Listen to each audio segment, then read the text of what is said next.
scientists plan to refreeze the Arctic in desperate bid to reverse climate change. This is by Karen McGrath, Express UK.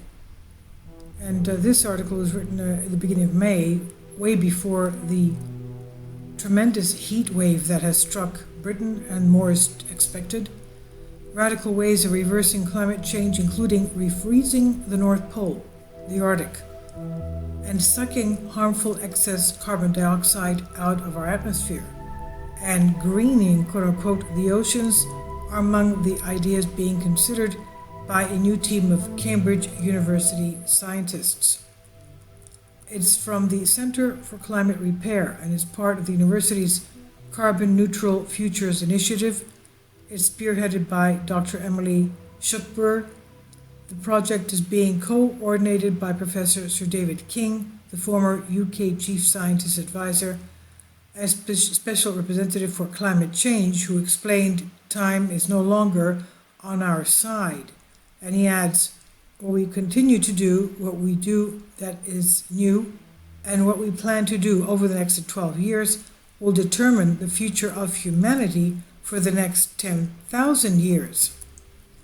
That's how dire this requirement is, he believes.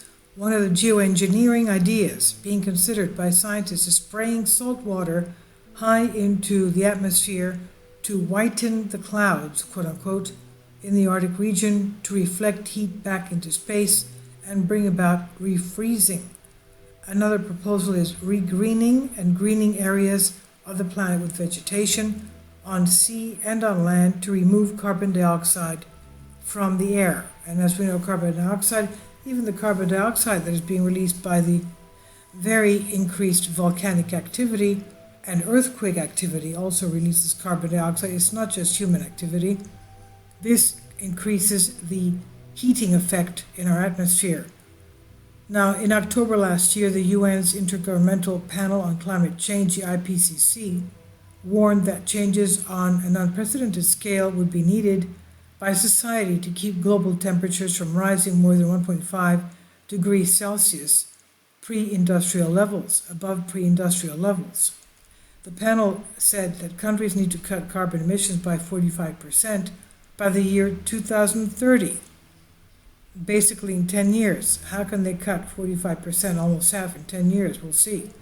And to net zero by 2050. The IPCC said methods to take excess carbon out of our atmosphere, which is known as carbon capture, will also be required. The proposed Center for Climate Repair at Cambridge will bring together scientists and they will examine the best methods to capture carbon and to reduce carbon in our atmosphere. Dr. Schuckberg said, "When considering how to tackle a problem as large, complex, and urgent as climate change, we need to look at the widest possible range of ideas and to investigate radical innovations such as those proposed by Sir David."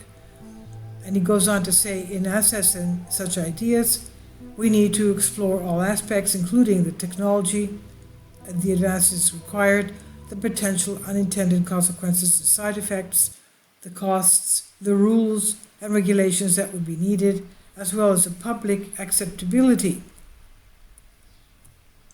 Speaking to BBC, Professor Callum Roberts of York University said, "New goals, new strategies are needed to be developed as the needs to reverse the damage being caused to the planet became ever more pressing." He said, "Early in my career, people threw their hands up in horror at suggestions of more intervention and solutions to fix coral reefs.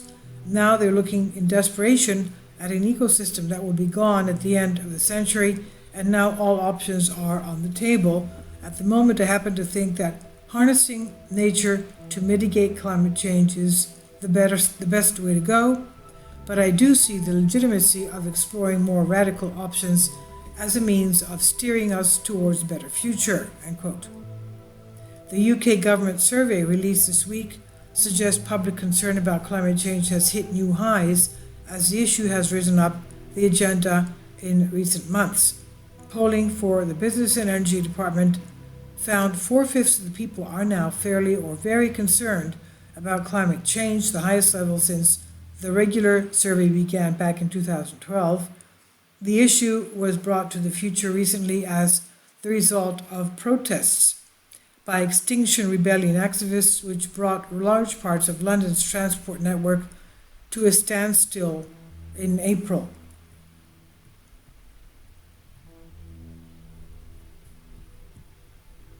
And to all of my subscribers and viewers, thank you so much for your support. You really are helping our church and the poverty-stricken area, the shanty town of Kapota. I just want to give you a very big thanks. You have no idea what good you're doing. You're even helping educate the children, the young adults of these people who would otherwise have not had any profession. And actually, one of them even wants to become a certified public accountant, which is a chartered accountant here in Europe. And we're going to help him do that as well. All thanks to you. You have no idea what good you're doing with all your patience on my ads, on my long videos. Thank you. And also I'm going to leave a little video link, YouTube new channel that my daughter-in-law has just started a couple of days ago.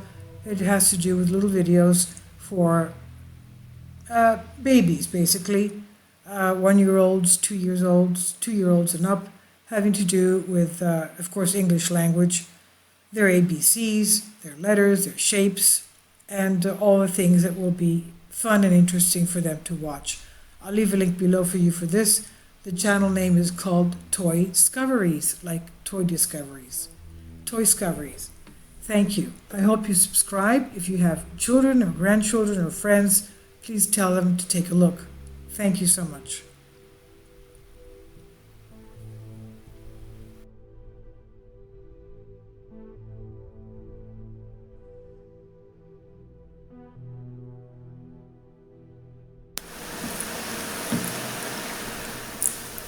If you'd like to join me on my Patreon account, you will hear content not covered by mainstream media.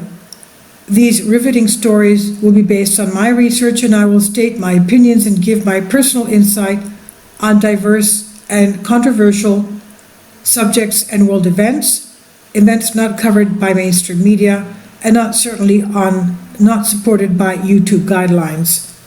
So whatever I have on my Patreon, most of those will not be on my YouTube channel.